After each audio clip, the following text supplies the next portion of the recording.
Good morning and welcome to this webinar on employee engagement essentials. Today we have Andrew Safransky as our guest speaker. Andrew is the president of Elevate Engagement, an organization that partners with businesses to improve bottom lines by harnessing the power of your people. They do that by unlocking employees' potential by tapping into their strengths and passions. Andrew, thank you so much for being here today. Thanks, Jamie. Before we jump in to Andrew's presentation, if you have any questions, just encourage you to use the Q&A section of this Zoom meeting and ask your questions. Andrew will address all of them, as many as we get to at the end of his presentation. Since that announcement is out of the way, why don't you take it off, Andrew, and let's see what your presentation. Okay, Jamie. So this morning we're going to spend about 45 minutes going through the presentation, and then after that, if anybody wants to hang around with questions, I also would at that point like to jump over to SurveyMonkey just to go over some of the basics if you wanted to set up a free survey for yourself for using at your organization. So this morning I've got three objectives. I want to just share some basics on these. Now, these are from the work that I've done, and I've worked with a number of organizations.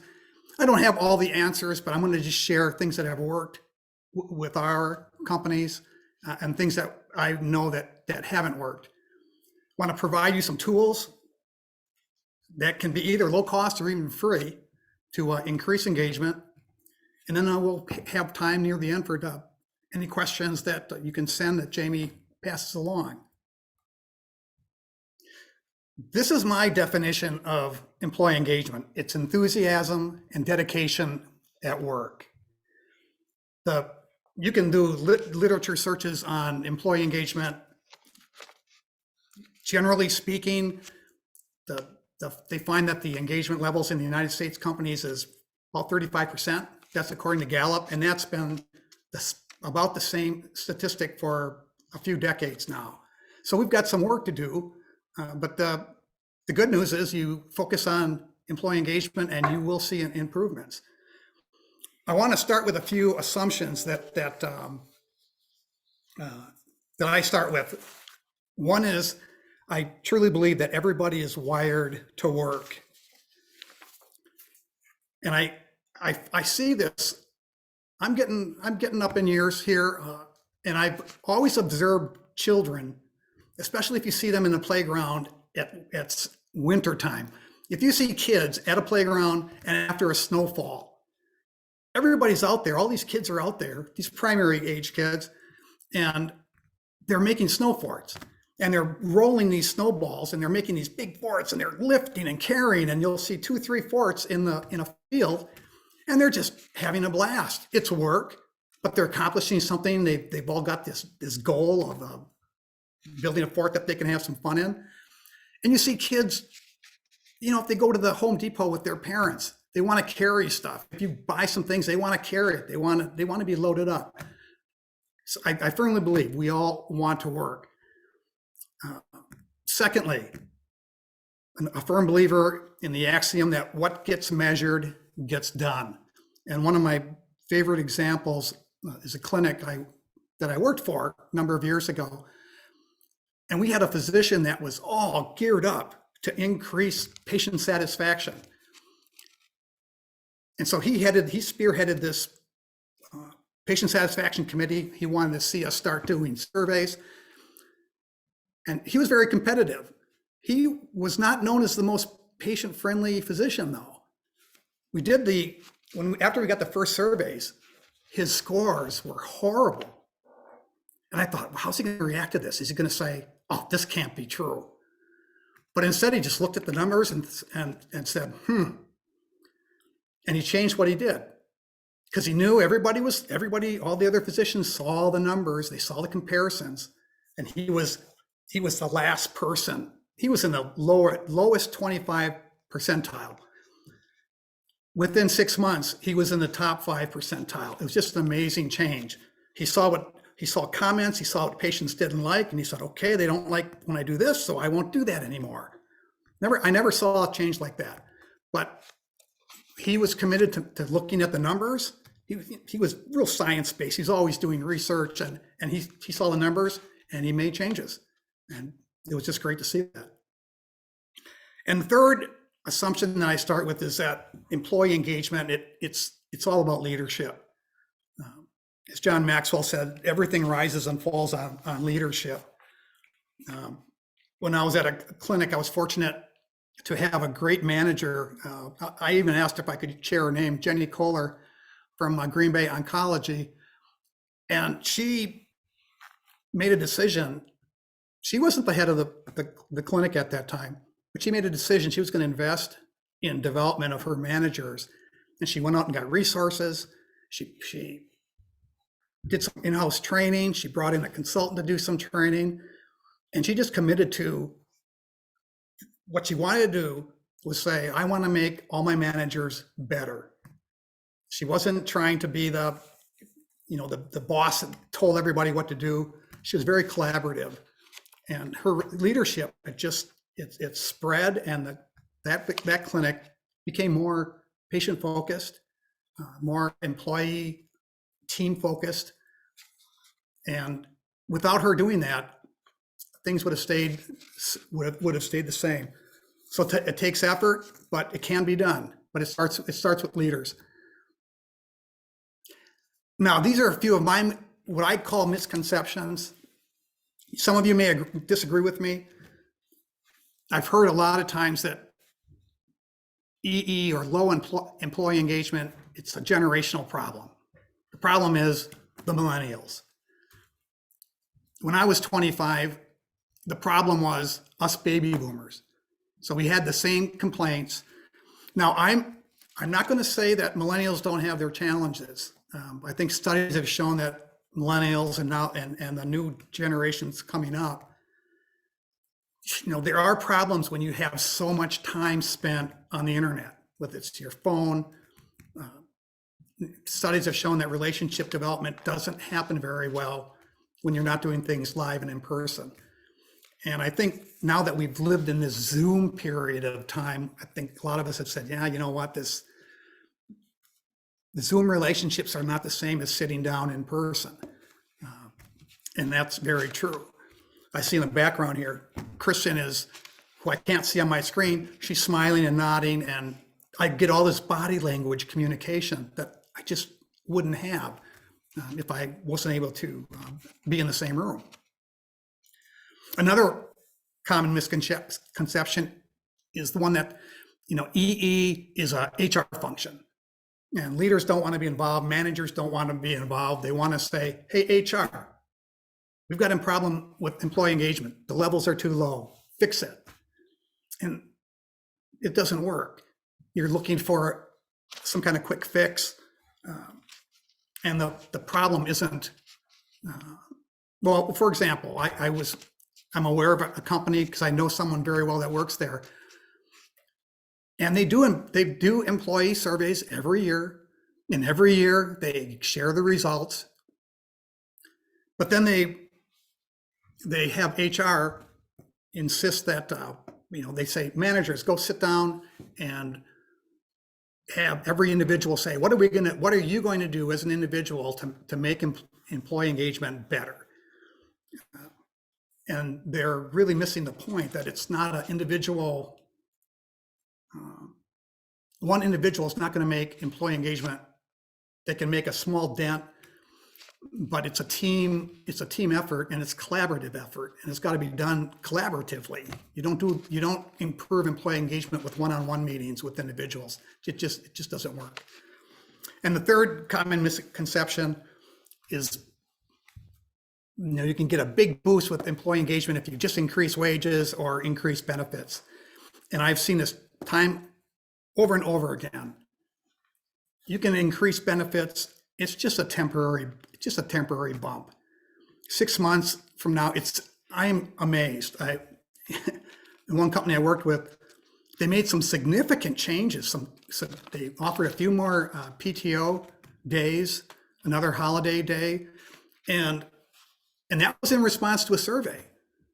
And then the next year, the same complaints came, and people had forgotten when I brought it up, I said, "Don't you remember when they made these changes last year?" And people shook their head. They'd completely forgotten.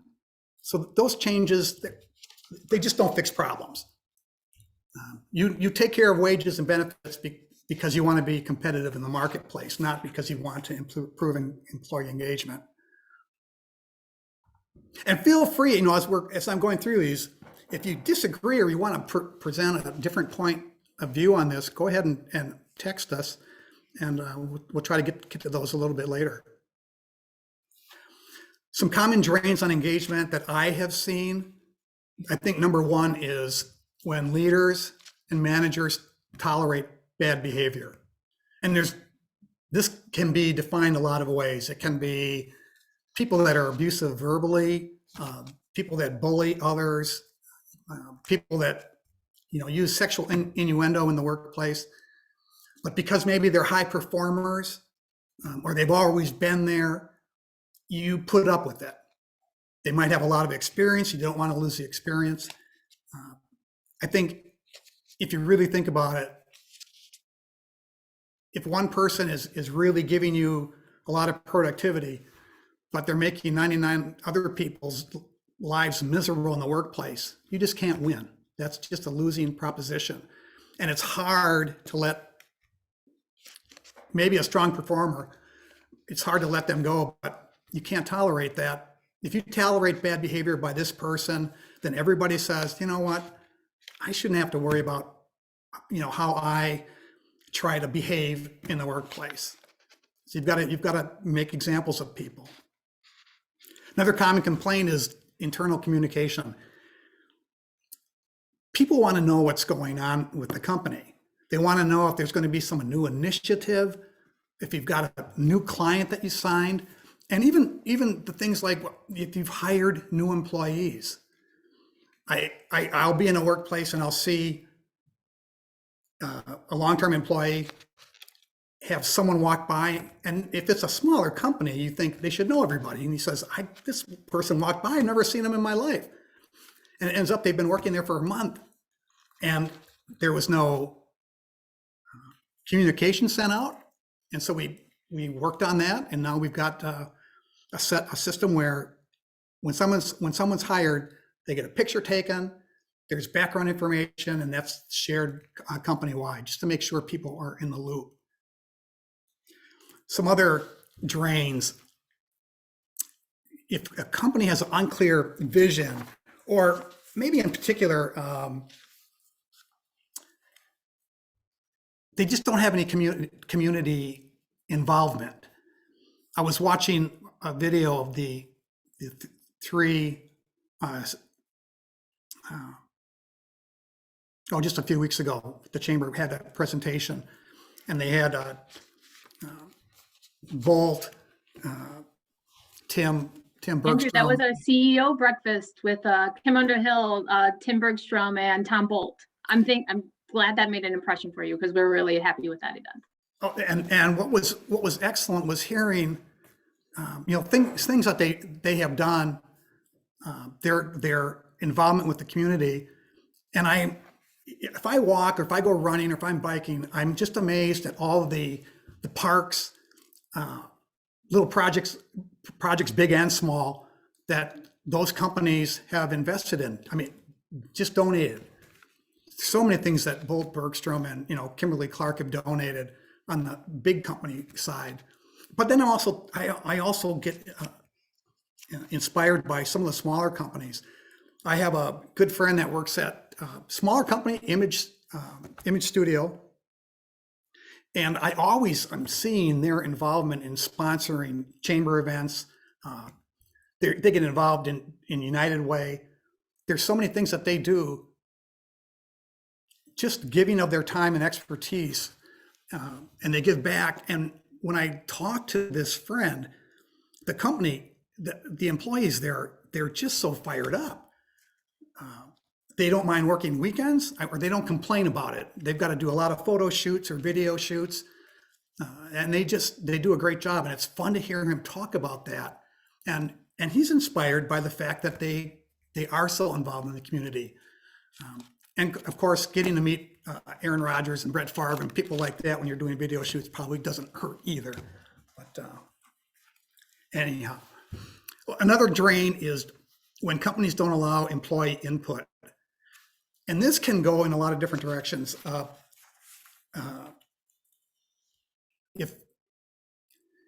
Here's an example. You've got a group of people that are working, and every morning the manager meets with them, but the manager dictates what everybody's going to do, even though you understand that if you've got a group of people and they all have different tasks, there are certain days where you probably should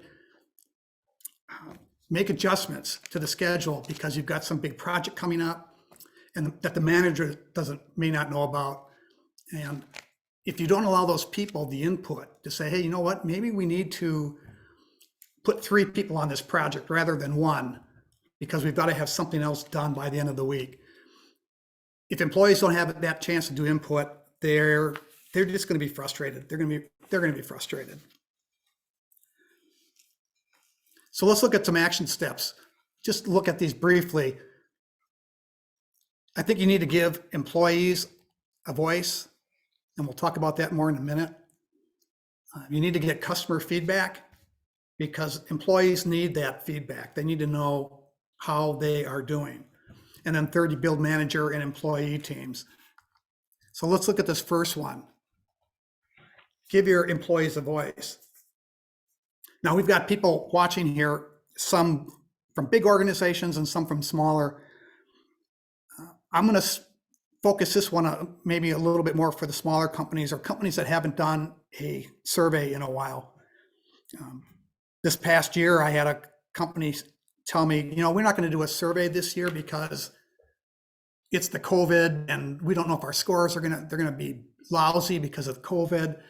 And I convinced them to, you know, change their mind on that because they needed to know what were the hot issues, what was going on that they didn't know about.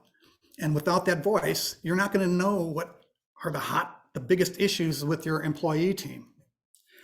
For a smaller organization, I'd say go to SurveyMonkey and get a free survey, do 3 questions. The first question is what it's called there's 2 versions of it, the employee net promoter score and just the net promoter score. And it has the abbreviation ENPS or NPS. You've seen the NPS version if you've gone to Best Buy, if you've got Verizon, if you purchase things online, you're going to get a survey that says, how likely is it that you're going to recommend our products to family or friends? The employee version is how likely is it that you would recommend this company as a place to work to family or friends? If you had to give one question to your employees, that would be the question. I would also throw in 2 other questions. I would just ask employees, what do you like most about working here? And what is the one thing that you'd like to see changed? You could do a survey like that. You could go to SurveyMonkey, grab the 3 questions, have it set up, and you could email it to your team, and it wouldn't cost you anything, just some time, and it wouldn't take that much time. I'm a very big proponent of the NPS score, and the reason being, decades ago, they found that when they asked this question, they did statistical analysis and found out that if the NPS score goes up, and the scores range from -100 to 100, they can't go higher than 100. Apple typically gets satisfaction scores in the 80s with their iPhone, at least when they publish the results. A lot of companies don't publish because they don't want people knowing how they're doing. But you want to see higher scores, and that score, the higher your score, the more profitable you are as a company. The studies just show that if you've got low scores, you're probably going to be low compared to your competitors. You want to have scores that are better than competitors. It's a very easy score. I provided some background information about it. It's pretty easy calculation. this page that I'm looking at here, if you go to Bain and Company and just ask about Net Promoter Score, they've got all kinds of resources, but for free. You can download and just do some reading on it. The calculation is pretty simple. And this, like I said, this NPS calculation, it doesn't matter if it's for the employees or if it's for customers. The calculation is the same. If you get, let's say you do a survey and you get 100 responses. If 45 people score 9 or 10, they're called promoters. So they're gung-ho for the product, they're gung-ho as a place to work. And then you subtract the detractors. So if you've got 45 out of 100, that's 45% of the people are promoters. If 20 are detractors, you just take 45 minus 20, and you would have an NPS score of 25. So let's say you did a survey of 300. Let's say you surveyed 300 employees or 300 customers. Again, 45 said they're gung-ho, but 45 out of 300 is only 15%. And then if you had more detractors, 120 in this case, you're going to end up with a negative score. In this case, a negative 25. If you have a negative score, that's not good. But I've seen companies that have had negative scores and they improve them. They focus, they find out what is not working, and then they work as a team to figure out how to make it better. And then you want to track the results over time. You don't want to just give scores like, here's this year's scores.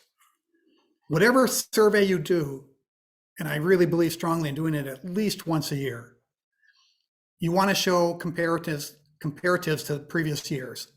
And it's very easy in Excel to just show a graph, employee net promoter score. In Madison, our scores went from 18 to 32. Eau Claire was negative 22 and now is up to 14. You do the same with other questions. You get that feedback and then you just share it. Very, very critical. So step 2, get customer feedback. And I have this little note, share results tactfully.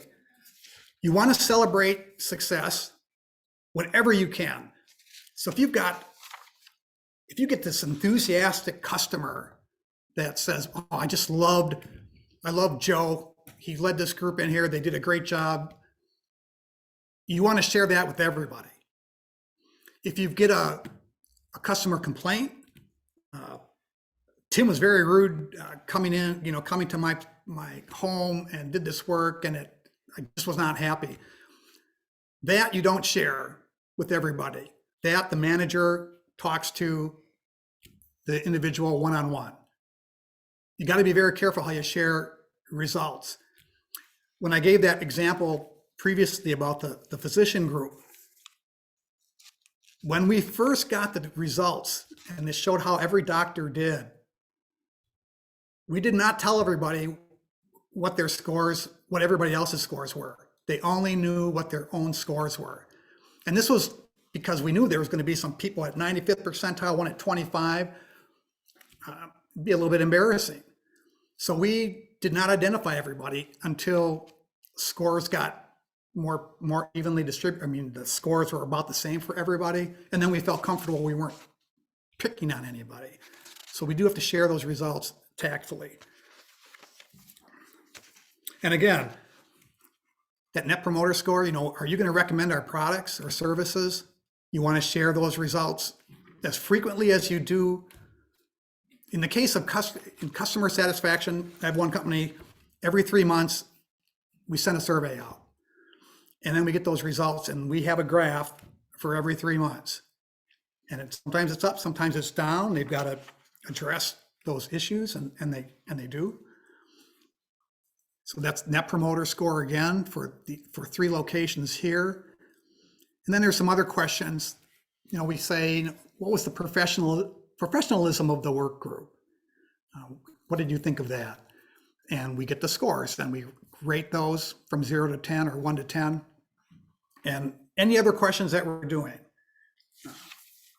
You want to show, because managers, they want targets and they want to know if they're improving, and employees want to know if the extra effort that they're doing is paying off, there's nothing worse than an employee doing work, and managers as well, doing work for customers and not having objective data to know.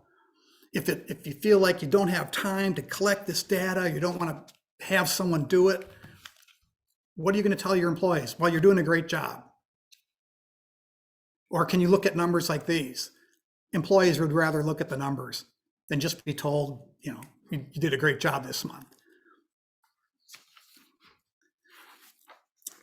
Lastly, build strong teams. Takes some work to do this. I was out driving up to Green Bay one morning. I was driving through the country, and I saw a farm, big farm, and outside there was a group of 8 to 10 people, and they were just in a circle. And I could see them from a distance, and I just kind of watched them as I drove by, and I thought, they're having a team huddle. There were 8, 10 people, and some of them were dressed.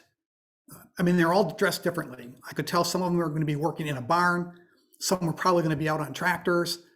There's all kinds of different jobs that you have to do on farms, and they were touching base before they got started.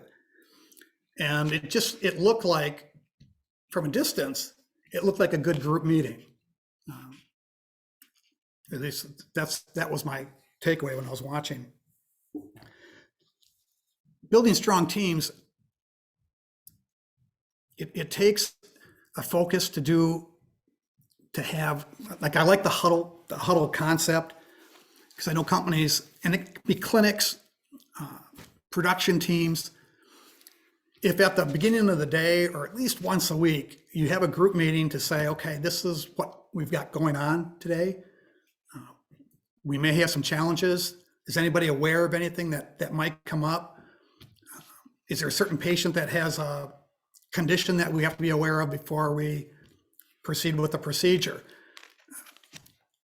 Everybody in the group is like an equal, and they're all kicking in what they know about the situation, and that just helps build a better team. It just does. One of the things that's really critical, and I know this is hard. Hiring is hard for everybody right now. But this is another thing. I love this quote and this picture. Let's have some, let's see, I think that's wild turkey. This is Herb Kelleher. He was the founding CEO of Southwest Airlines, and who said, you hire for attitude and you train for skill. If you hire someone that doesn't have a great attitude, but they've got great skills,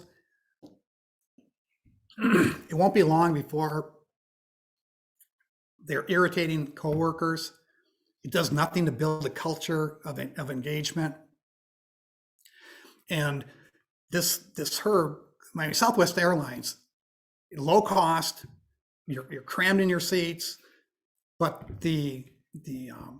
but they're people, whether it's the pilots, and I know they're not called stewardesses anymore, but flight attendants, they have fun. They have fun showing you the rules, and they make it a great place to work. But he hired for attitude, and he understood this. You see this problem, you see this picture, you got one dandelion. I was on a walk this week, and I was just comparing yards, and I saw this yard that had one dandelion.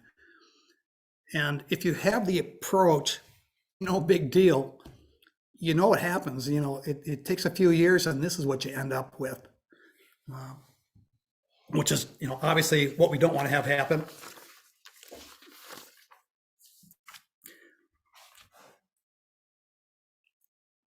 So I guess this leadership, this team development, there are some very inexpensive ways you can start this. I like Gallup's Clifton Strengths. I've used it for a while. I've done probably 3-4 different assessments in the last 20 years. What I like about this one is it tells you what your strengths are, and a lot of people don't know what they are. It's surprising if you haven't done this assessment, or maybe you've done some other ones. The other ones don't tell you, what is it what are your natural talents? And if managers are working with a team, they can start by doing one simple thing. They can do the Clifton Strengths assessment. There's a full version that's $50. I'd recommend to start this way.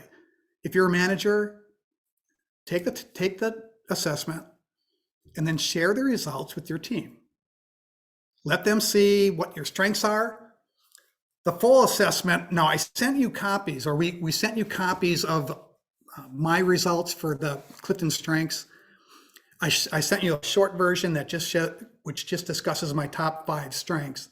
And then there's the longer version, one for $50, that it ranks all my strengths from top to bottom, from 1 to 32. And when I look at the ones that are in that bottom, 5, 6, 7, those are the ones I had discussions with that I would have a discussion with my team and say, this is what I'm not very good at. I need some help in these areas. These other things are things that I'm strong at. And it helps to create a kind of a tie, a link between a manager and his team. If he kind of is vulnerable, or she is vulnerable, to share this. And this fits in with, what Gallup's saying, that team engagement, 70% is influenced by managers. And I think this tool helps managers make a connection and, so that they're interested in being a better manager and having people input to make that happen. And it goes into this idea that, I think managers need to be coaches rather than, just you do this, you do that, you do this other thing. Excuse me, one second.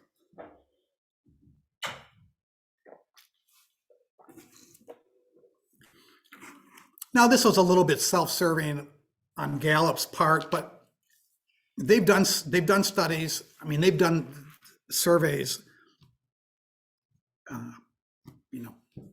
millions of participants, and then they've done the studies to show that if people know what their strengths are, and in particular, if they work for a company where managers discuss what their strengths are and employees can do it as well,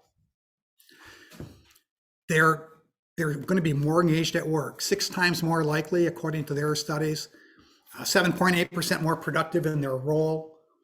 And one of the great things about the Clifton Strengths is it doesn't help just at work. It can help in your personal life as well. I have a colleague that after she took the test, she found that one of her strengths was called activator.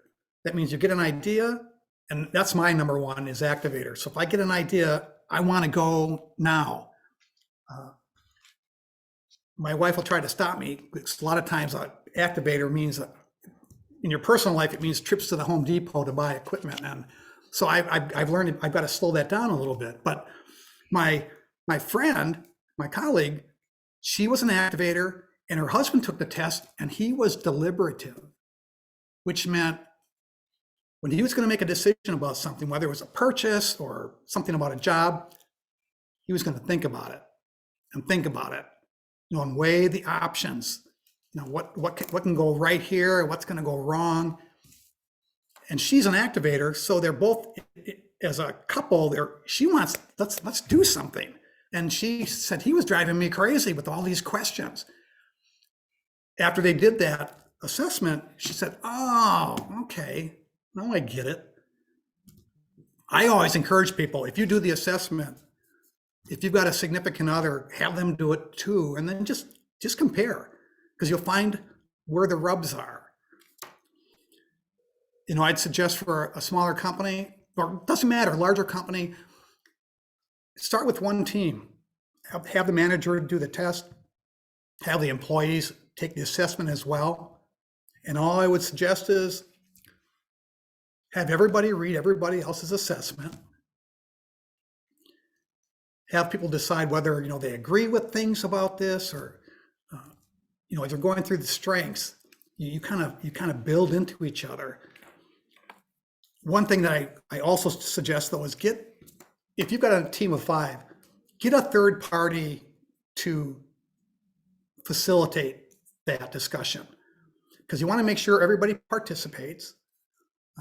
There are times when all of a sudden the discussion will stop and you need someone to, hey, you know what? Hey, Julie, what are you agreeing with these strengths with this individual, or what's your feedback? Have you seen this in the workplace?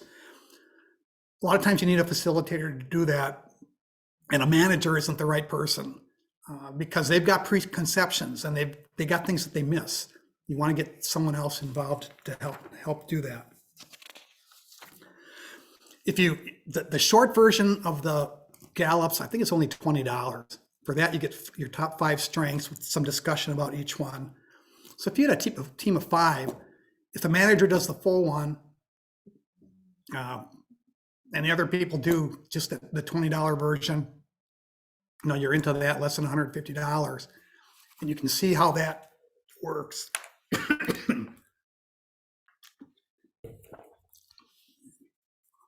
This is another little handy tool that Gallup set up, that they created this for the Clifton Strengths. So here's a team, and the Clifton Strengths, they have 4 quadrants. So you see executing here, and influencing, relationship building, and strategic thinking. In this organization, 23, there's out of the top 5 strengths, the majority are in executing. Very few in influencing. The relationship building, fortunately, the HR person is very strong in this area. But this helps, because right away, if you see, like you see this first column, achiever, in a production environment, a lot of times you'll see achiever being number 1. I think Jamie told me that she had done it. Achiever is her number 1 thing. So she's driven. She's driven. Kristen, who is sitting across from me, she's a detailed person. They're going to have different strengths. If you're looking to make sure everything gets done correctly before a meeting like this one gets going, you want to have someone like Kristen who knows, okay, we've got to have this done. We've got this. Achievers typically are more, they're looking at the bigger picture and those kind of items. And you need everybody for a good, strong team. And you at least need people to be aware of what they're lacking and what they need to, what they bring to the table as well. One of the great things that I've seen with the Clifton Strengths, and it doesn't matter if it's DISC or whatever, you get these moments when an employee who maybe has never done an assessment, never been told, what they're good at, because be truthful, most of us focus on the things we're not good at. And this, man, I know, man, okay, I go to gyms, I know what, you talk with men, we're always wanting to be in better shape, have a stronger build. So if we can walk 10 miles, yeah, that's okay. But if you don't look great, you look at yourself and see yourself as a failure. If people aren't, let's say someone works with Jamie and they know she's an achiever, but they're not an achiever. It's very natural to say, oh man, I wish I was more like Jamie. Instead of trying to say, I got to be more like me. What do I bring to the table? I do bring things to the table. And it's so helpful if people understand that. You get these aha moments when people do these tests and then you have other people say, yeah, you're good at this, you're good at that, you're good at this other thing. It's so satisfying, and it does help improve employee engagement.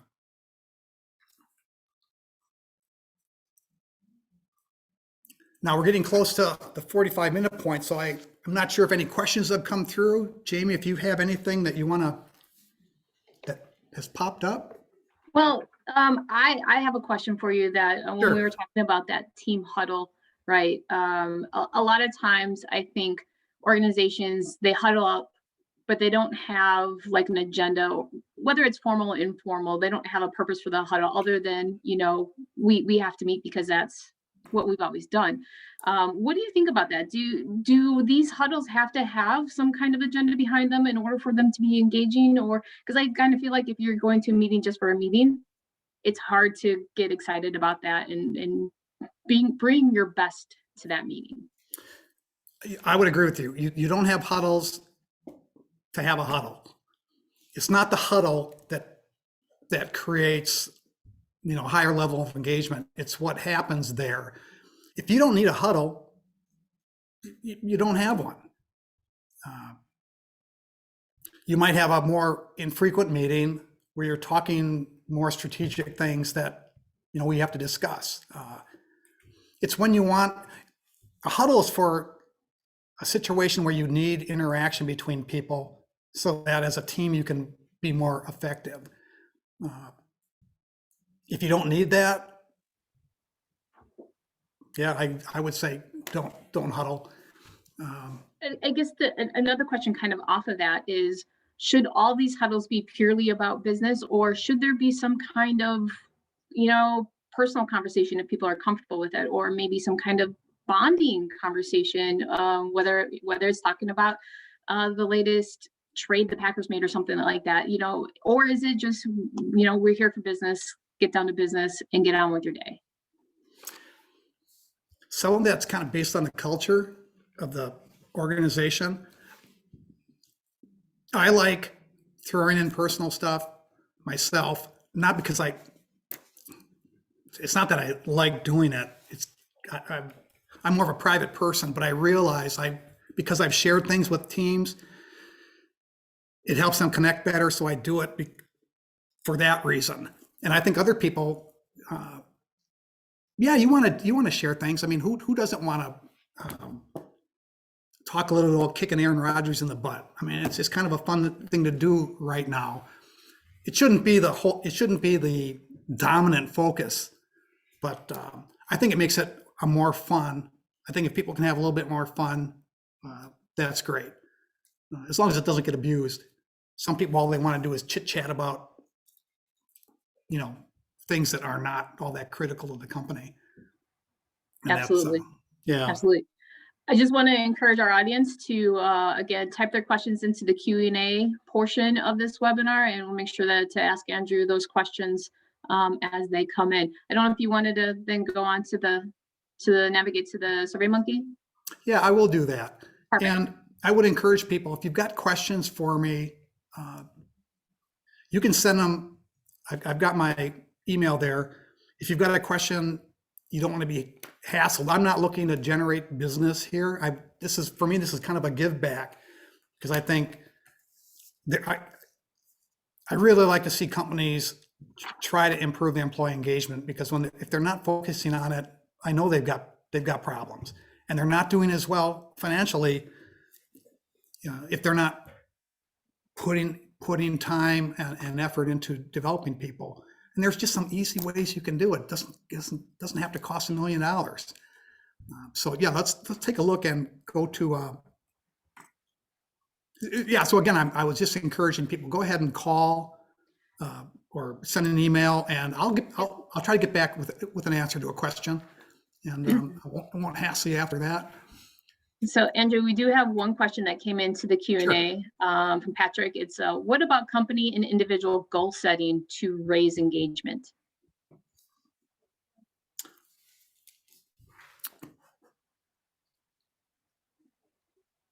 Going back to that, I think people are wired to work, and I think we're also wired to want to achieve, which goes into, setting goals. In some work environments, the goals as an individual, so Patrick may be in a role where, let's say he's a salesperson. That's very individualistic, for setting goals. It's very easy to do that. If you're in a team, it may be a little bit harder, because it's not an individual goal that the goals are more for the whole team. And then there should be a team discussion about it. Goals are critical, when I was talking about some of these NPS scores, or even scores for different questions, after you have a little bit of background in getting some scores, you do want to set goals. We want to be in the top 10 percentile, or we want to have our answers to customer service satisfaction be NPS score over 50, and then once it's 50, you want to make it higher. We want 9 out of 10 comments to be enthusiastically positive,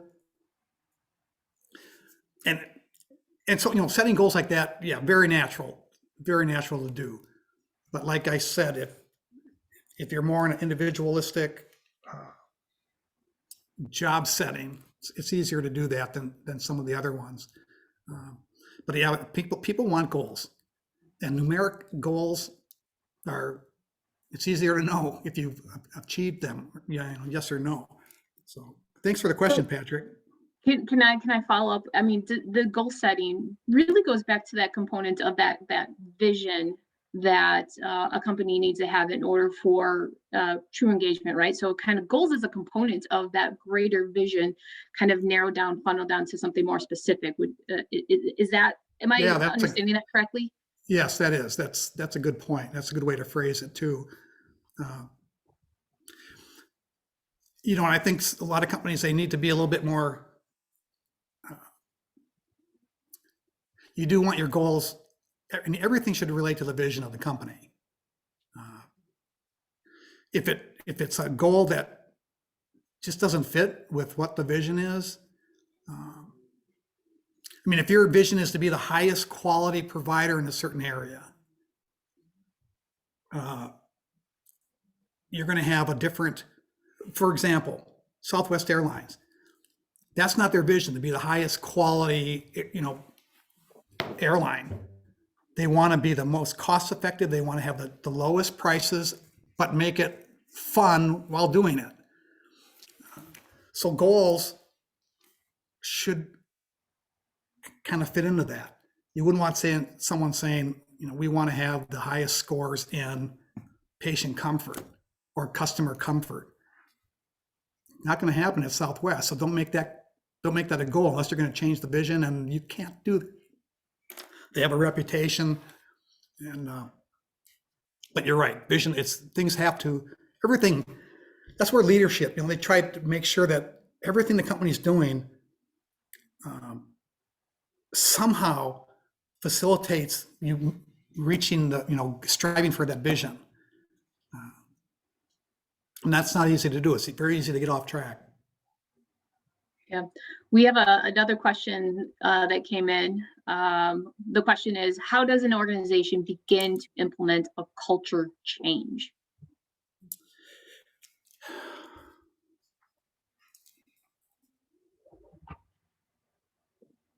Boy, that's a big question. It is. Sure, there's many steps to that, but what's the first one? Like, where would you even start thinking about how to make that shift? If it was me, I'd want to, okay, obviously you want to make the shift. If you're thinking about it, you're thinking, okay, you know that down deep, there's something going on that you want to have better. I would start by getting some background, by getting some information. Do you have great information from your customers? Not just anecdotal stuff, but are you doing a survey? Are you getting feedback that is actionable, that you know if you're doing well or not? Same with the employees. You want to know, okay, where do we stand right now?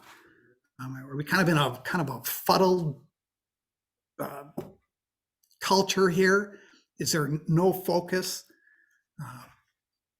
I would get some data just to give yourself some background information. And if you see low scores from maybe both employees and customers, okay, now you want to take it to the next step. Depending on if you got someone visionary in your organization that can say, you know what, we need to do X, Y, Z. You might want to sit down with managers. If you've got a team of managers, sit down and have a discussion about it. I think that we're kind of stuck in we're we're not enthusiastic here and we need to change. Just have an open discussion. And then after that, you might I'd reach out to people in other organizations. What did you do when you were in this situation? You've got if you're a chamber member, you've got access to contact information, reach out. You might want to bring in a consultant, but you might, that's always can be helpful if you're trying to, focus, which direction we need to go here. But there's a lot you can do before that, just to get a little bit more clarification where you are. And then that will start giving you some momentum to try to propel you forward. Sure. And maybe that's a good transition to the SurveyMonkey survey that we were talking about before is I think you made a good point, is maybe data is always really important to any decision making, right? And getting that data through a tool such as SurveyMonkey or other tools out there could be really critical to that first step in to identify if there's a concern or if there's some things that need to be worked on, and then if you have that hard data, you can show that to your team, and then you can start working on that issue. Yeah, exactly. So here this is my website, and you can go in here. Now, SurveyMonkey will try to sell you a subscription. You have to navigate a little bit to get to the free survey, but I would always recommend people to do a first survey. Just get to the where it's free. You set up an account, and then it's just as easy as clicking on Create Survey. And they've got a lot of different surveys, and you can say start from scratch.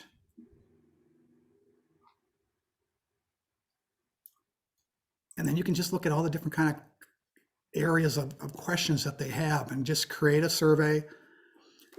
I gave you we emailed you a couple of samples. Here you got a category in employee engagement. Survey name, so.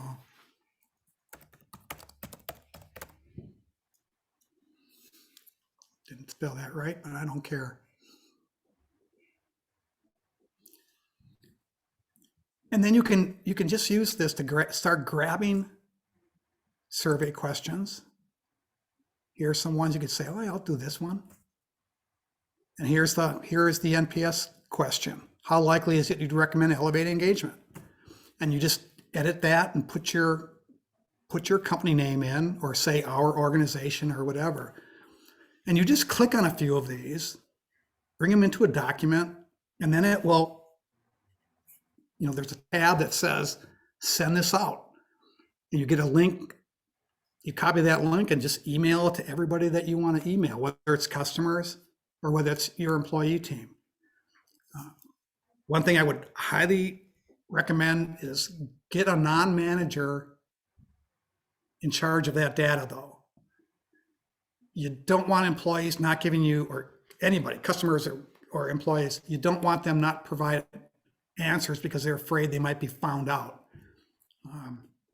Because it's not easy to find out who completed a survey, but it can be done, and you don't want managers. I remember doing a survey for a company, and a manager called me, hey, I saw this answer in this one response, and I didn't like that. Who did that? Who was the one that did that survey? And I thought, I'm not going to tell you that, but they'll want to know. So you don't want to have anybody have access to that information. That's, I won't spend time because we're getting close on time here, but yeah, you just click this and say, save that question. You can go to other questions, other categories, and you can create it 100% by yourself. I tend to like something and then just edit it. And it's very easy to do that. I'm familiar with SurveyMonkey. I know there are others out there, but you can get going with those pretty easily at a low cost. It's just sounds like a great resource. Great resource. And Gallup, the same thing. Go to Gallup, type in Clifton Strengths and they'll give it some background information. I showed you those two samples, my short version, my long version. Encourage you to do it yourself. If not anything else, do that assessment yourself. Have someone else look at it and say, is this accurate? And then share it with the team if you've got a team that you're working with.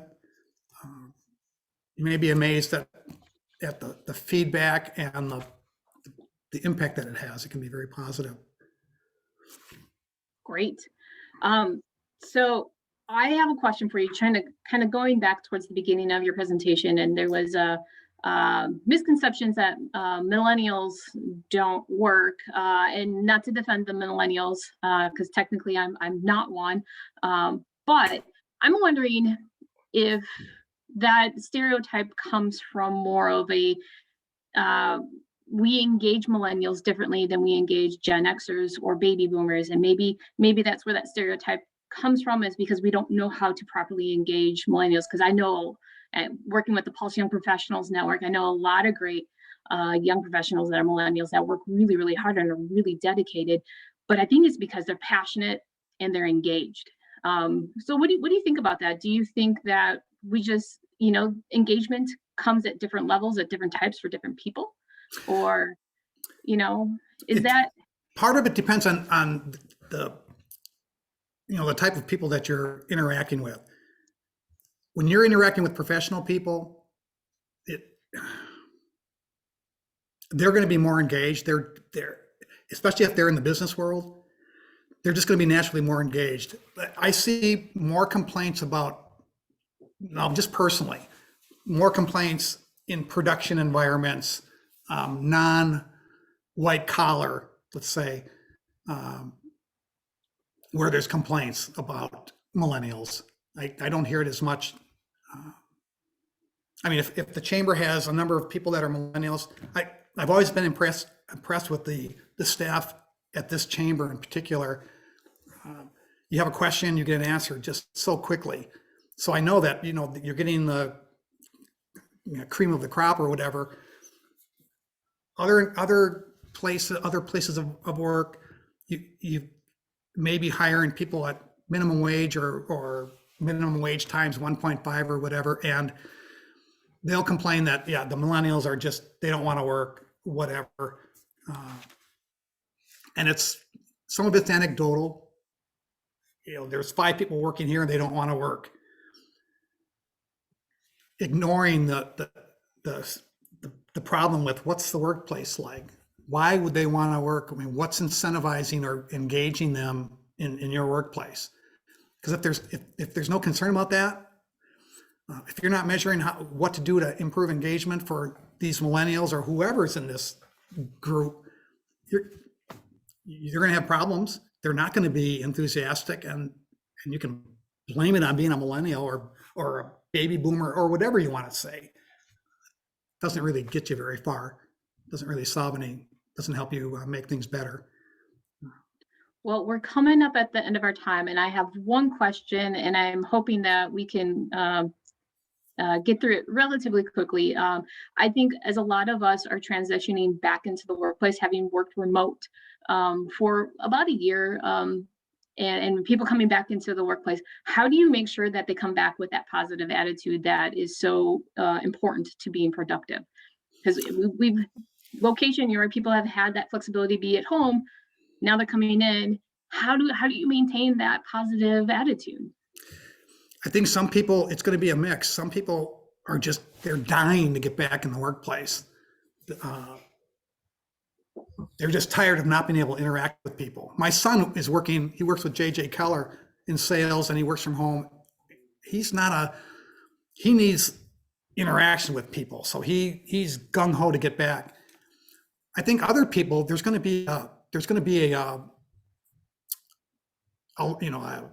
adjustment period. It's kind of like kids after summer school break, getting back adjusted to school. As a parent, you've got to kind of get them kind of geared up to be thinking about it. Because we haven't gone through this, it's going to be interesting. There are going to be papers written about how do you reacclimate after a pandemic? People are going to have PhD dissertations about this. So a lot of it, I'm not sure what to expect. I know for some people, they can't wait to get back, and there'll be some adjustment, but the sooner they get away from home, the better. And other people, it's going to be a little bit more of an adjustment, I think. Well, I appreciate everything that you've done for us today. And this certainly does fit in with the employee-friendly initiative that the Chamber has been working on for the past couple of years. Employee engagement is such a critical component to retaining and attracting talent. So I would thank you for all of the information you provided. And thank you everyone for participating in today's webinar. And we look forward to seeing you all in person someday when we can meet safely. So thank you so much and take care. Have a great day. Thanks, everybody. It's a great meeting.